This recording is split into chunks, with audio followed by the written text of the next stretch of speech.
Saintsworn might be the best PvE oath in all of Deepwoken, because it has a massive 5 mantra slots. For reference, I went oaths like Chain Warden and Arc Water on different PvE builds to get 3, and has some of the most powerful mage talents in the game, like Saint Synergy that allows me to gain 25% of my highest elements mantra scaling on all my other attunements, as well as a talent that raises all my mantra levels by 1, which is incredible for saving points on the build. The Star Sovereign can already reach a peak of over 4,000 DPS on the build. But while I was editing this video, one of my viewers, APFS, DM'd me showing me a clip of him getting Chaser to half on this build before the fight even started. So it turns out I wasn't hitting updraft this entire time. His clip is also the one that you saw towards the start of the video. And the other 2 variants can push that 4,000 even further or allow the build to become far more tanky. So today we'll be covering the stat order and progression tips of all 3 builds, and most importantly how to master them to gain maximum damage and speed. If you enjoyed this video and want to see more builds like this, make sure to like and subscribe and join the Discord for the build maker link.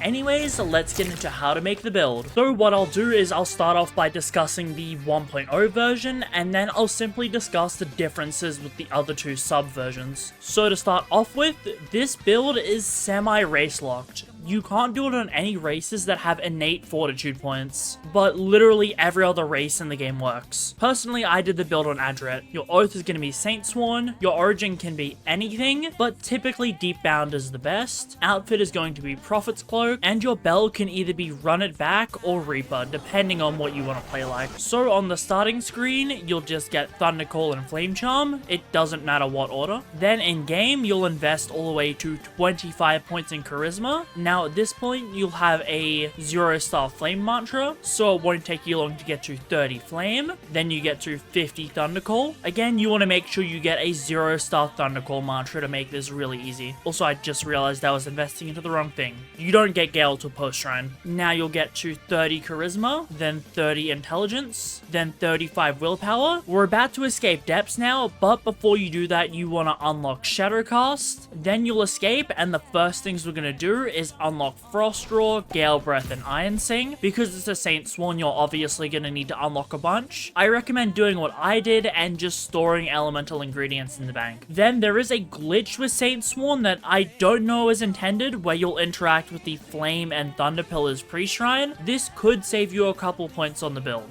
but if it's patched, it doesn't matter at all. Then you'll get your 3 extra talent hands, and finally kill Kaido. Now you can get to 15 strength on the build, and finally cap it off with 40 willpower and 1 agility. Depending on your race, you may need to Shrine of Chance for Art or Scream, but on Adret, I perfectly get power 12. With that done, you'll Shrine of Order. From here, you'll just get to 25 agility, then get to 20 Frostdraw, interact with the Frostdraw pillar, then you get to 20 Gale Breath, interact with the Gale pillar. So what you can do now is you can Shrine of Mastery your strength down back to 15. This saves you more points on the build. Now you'll get to 20 Frost and interact with the Frost pillar, 20 Gale and interact with the Gale pillar, and 20 Shadow and interact with the Shadowcast pillar. Now depending on if you can still interact with the pillars pre-shrine, you may need to invest into Flame Charm and Thundercall again. So try it out, and if it works, you'll save 4 more points on the build, and I'll tell you where to invest them. So from here, you'll get to 60 Iron Sing, then 60 Gale, and then if the bug is patched, you'll get to 61 Frostdraw. However, if it's unpatched and you get 4 extra points, you'll just get 1 Iron Sing, 1 Gale, and then 63 Frostdraw. The reason Frostdraw is a little bit higher than the other 2 is because of the talent Saintsworn gives you that applies the scaling of your highest level attunement, so Frostdraw, to Gale and Iron Sing. So out of this, you're getting a little over 15 more points worth of scaling, which is just good for damage. For your traits, I went 6 Songchan, and 6 Erudition, although you're probably fine going Vitality on this build if you want. It's really just up to preference. Coming over to the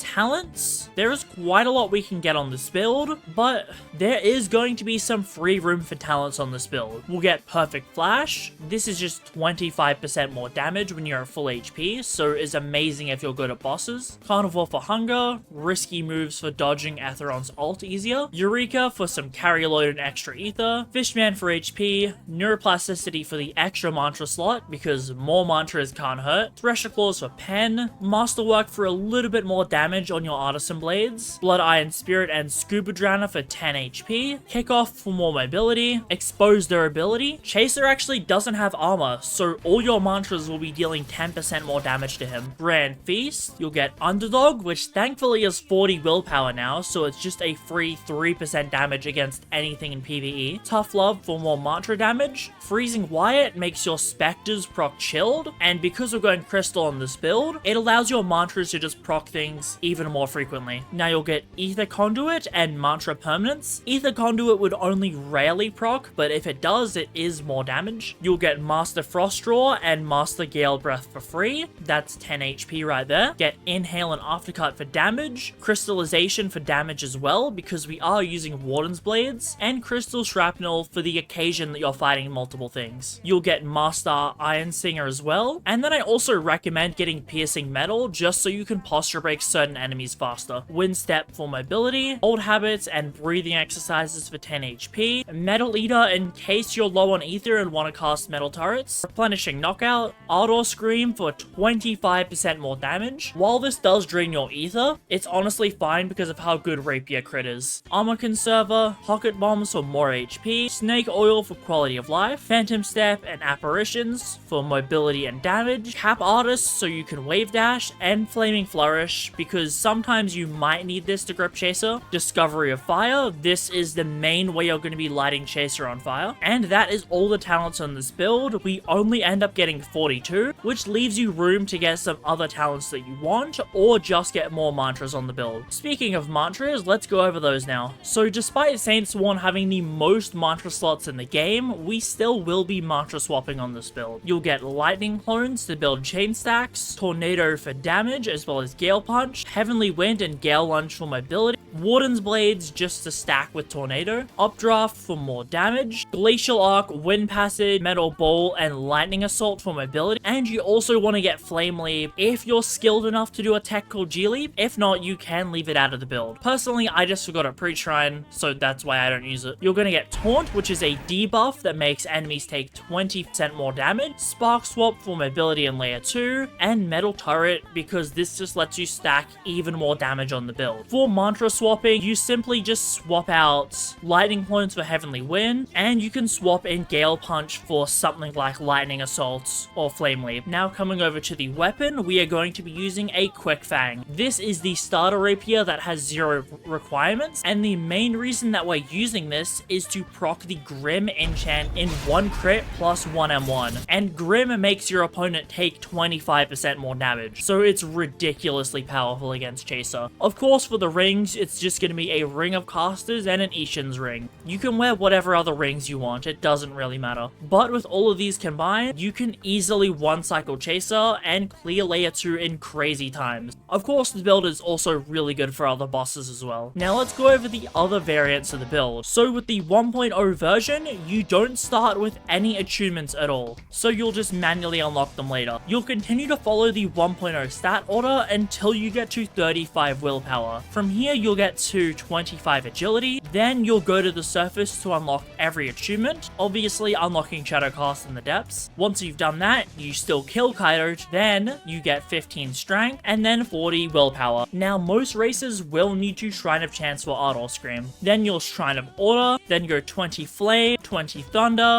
20 Frost, 20 Gale, interact with all of the pillars, then you'll get 20 Shadow last, and depending on if this still works, you can Shrine of Mastery down to 17 Shadowcast. If this is patched in the future, like I said, it doesn't really matter. But now you'll get to 60 Iron Sing, 75 Gale Breath, 60 Frost Draw, and then just invest the rest until you get to 76 Iron Sing. Like I said, if in the future you can't Shrine of Mastery down Shadowcast, these will be your end stats. It doesn't really affect the build at all. Now, just going over the unique talents, we get Phantom Edge on this build to give your M1s more range. We unbound both Gale Breath and Iron Sing, giving us 20 more HP. Because we're not going 50 Thunder anymore, we actually grab Iron Skin in our mantras. This just allows us to repair our armor whenever we want. We'll grab Impaler as well for more damage. Reshape and Remold, which can make our target take 5% more damage if we proc enough metal rods on them. And finally, we'll also grab a World Without Song, which just means we proc more specters on the build. Everything else about the 1.1 version is the same as the 1.0. Now, the final version is the 1.2 version. For the 1.2 version, you'll follow the same stat order as 1.0, except you won't invest into Flame Charm. Then after that, you'll go to 40 Fortitude on the build. Then you should escape to the surface to do everything you need to do, like unlocking your attunement, interacting with the Thundercore pillar, and getting your extra talent hands. You don't need to kill Kaido on this variant. So once you're back in depths, you'll get to 25 Agility and then 50 Fortitude. You will need to Shrine of Chance for 2 to finish, but as long as you're taking or burning extra rares, you'll be perfectly fine. Then you'll Shrine of Order. From here,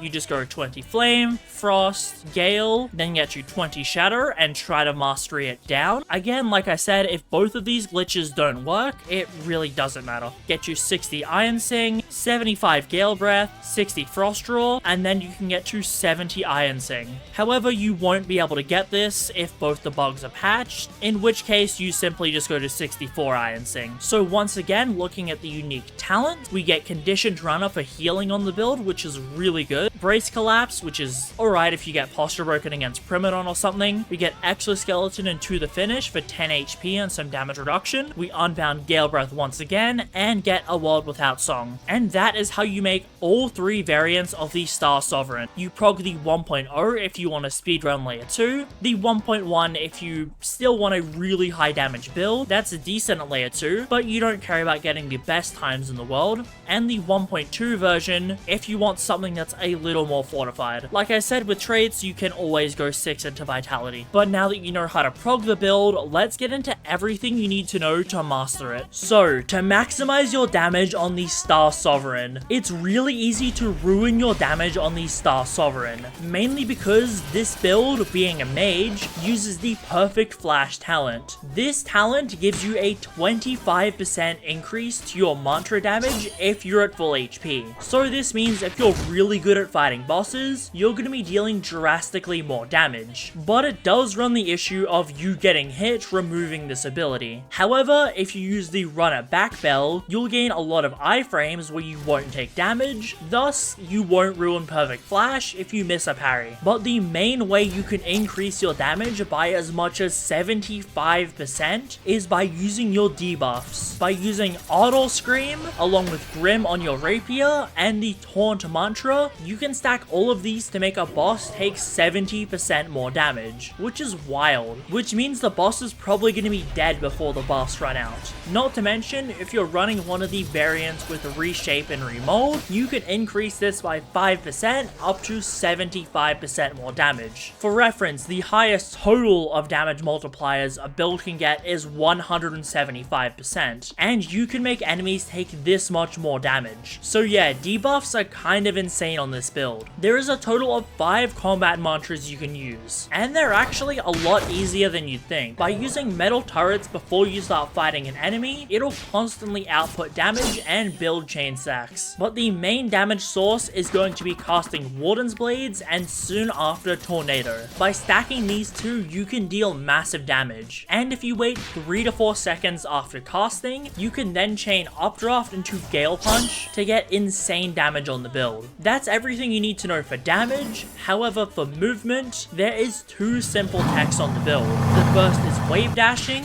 This is when in layer 2, you cap Artists after using Heavenly Wind. This can just allow you to fling yourself across the map. And if you're using the variant with Flame Leap, you can do the more advanced G-Leap method, which can send you even further, although it's kind of hard to aim. But the newest movement tech in terms of speedrunning is the Lightning Assault clip. Now, it's kind of hard to explain how the spacing on this mantra works, but if you stand not too close but not too far, you can manage to clip through terrain using the mantra. The only two times it's used in layer 2 runs are the clip from the spawn of layer 2 to the bell door, and the clip to get into generator. Just copy my spacing from these two clips and you should be able to get it down pretty quick. And that's all you need to know to master the Star Sovereign. This build is absolutely insane, combining movement to clear layer 2 in 3 minutes and being able to one cycle grip chaser incredibly easily. So good luck with progging and using this build. As always, if you enjoyed the build, make sure to like and subscribe and join the Discord for the build maker link. A huge thank you to everyone for getting me to 100k. Make sure you check out some more PvE content and I'll see you all next time.